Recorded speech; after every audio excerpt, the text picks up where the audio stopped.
Okay, welcome back. Part two of Twin Flames and Soulmates, my personal journey.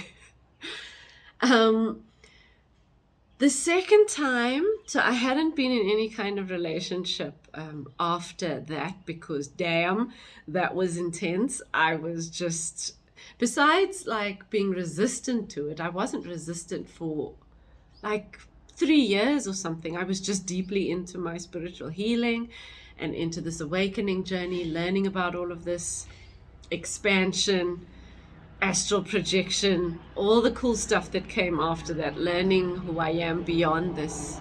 Sorry, there's a helicopter flying over. Learning who I am beyond this physical body and this ego self, right? That was the most beautiful gift. The second time it happened, I finally had decided I'm ready to heal relational wounds. And it was actually, a few months into the inner child stuff coming up, where I could see this inner child stuff coming up from December 2021. I came home to South Africa in 2022, June. And when I came home, I decided, okay, I want to go into the shadows and I want to resolve the inner child stuff as well as the relational wounds from the past. So I decided to open myself up to begin dating, like seriously again. I did see somebody for 2 months just before coming home. That's what got the inner child stuff niggling. But it wasn't a committed serious relationship. We were exclusive, of course, but it wasn't something that was ever had the potential to go somewhere. This was, which is probably why it was so painful when we broke up.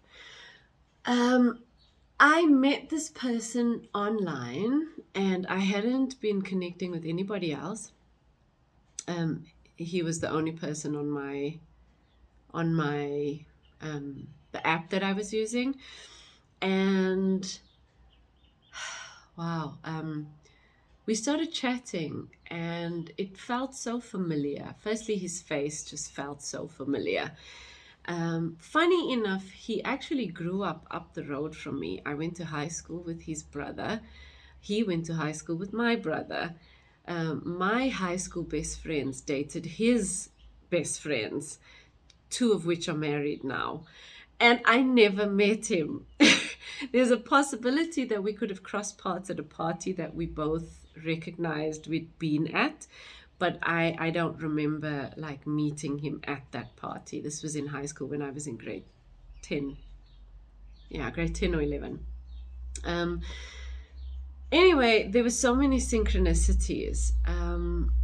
But we started chatting and then we met a week later for dinner. And it just was so easy. I felt he was easy to get along with, for me anyway. And 3 days later, that was on the Sunday. On the Wednesday, I was meditating and I had this image pop up in my meditation of us getting married, which was insane because I was like, okay, that's weird. I'm not thinking about this. I don't even know this person. Yes, he's cool. We've had cool conversations. He's interested in philosophy and personal development, and that's right up my alley. But marriage is that's not what I'm doing here. That's not what we're looking for. Because in all honesty, I had kind of let go of that traditional way of being, marriage and children and a home and a house. I had no interest in that. What I was interested in is spiritual growth and forming connections and relationships that supported that. That was my only interest. Of course, the desire to journey with somebody was also there, but the stronger desire was for spiritual growth and to look into the shadows, resolve the stuff that's hidden there, which is absolutely what happened, so that I could go through this expansion and this healing. For about 3 months after we met, I could feel his energy beside me, like on the left of me, constantly, day and night. He was always there.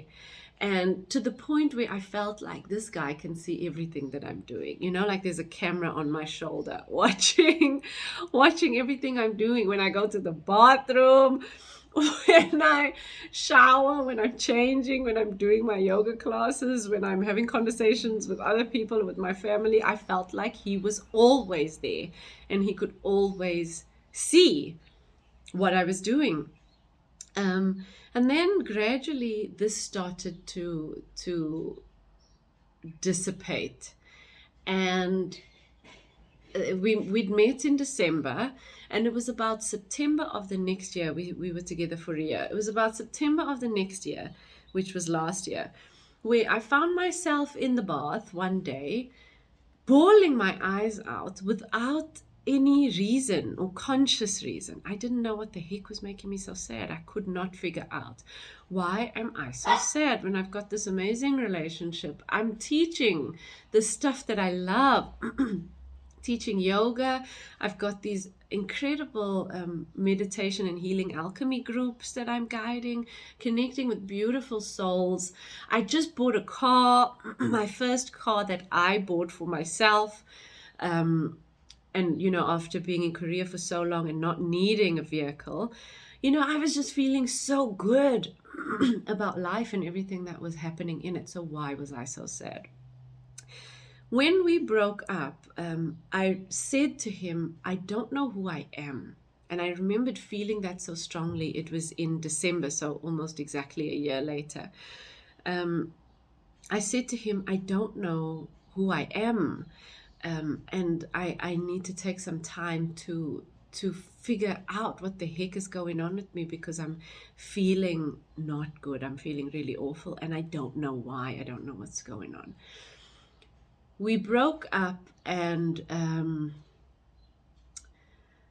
as the months progressed, it got more and more painful. And then I quickly realized, maybe about a month and a half later, this was a dark night of the soul, and it had been coming on like in a way that could be seen from September, the bathtub incident. However, the inner child stuff started niggling from 2021, and that was really when the wheels started turning toward taking me back into the wounds that needed healing for that liberation again. I'm not out of it yet. But I can tell you that finally my head is above water 5 months later, and I'm able to kind of like catch my breath a bit.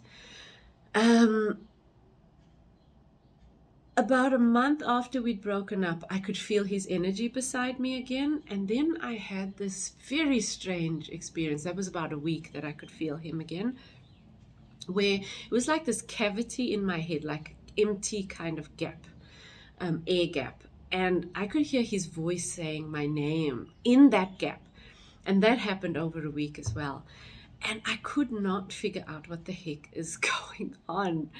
I ignored it the first time. Like I noticed and I was like, okay, that's weird. And then I just carried on doing what I was doing. I was probably reading, I think, on my bed at the time. And then it happened again when I was driving, when I was showering, just at random times in the day. It was so weird, hearing his voice in my head. And then one day I like spoke back and I was like, dude, what do you want? It's like, I really felt like a crazy person.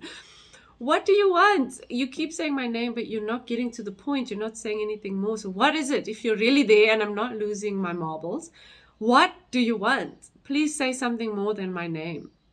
It never did, or he never did. And then, we'd had a couple conversations after that point, but every single time we would exchange messages after we broke up, and intense anxiety and eventually a feeling of, wanting to die would come over me. So intense. I could not figure it out, and I didn't know what was going on or why it was happening. But even today, still, I could feel this feeling of wanting to die when we would speak. Well, not today, but the last time we chatted. So that is essentially what the heck has gone on between these two connections. I'm going to continue in another video, in a part 3, about my thoughts, because there's somebody at the door. So I will be right back, and I will see you guys in part 3.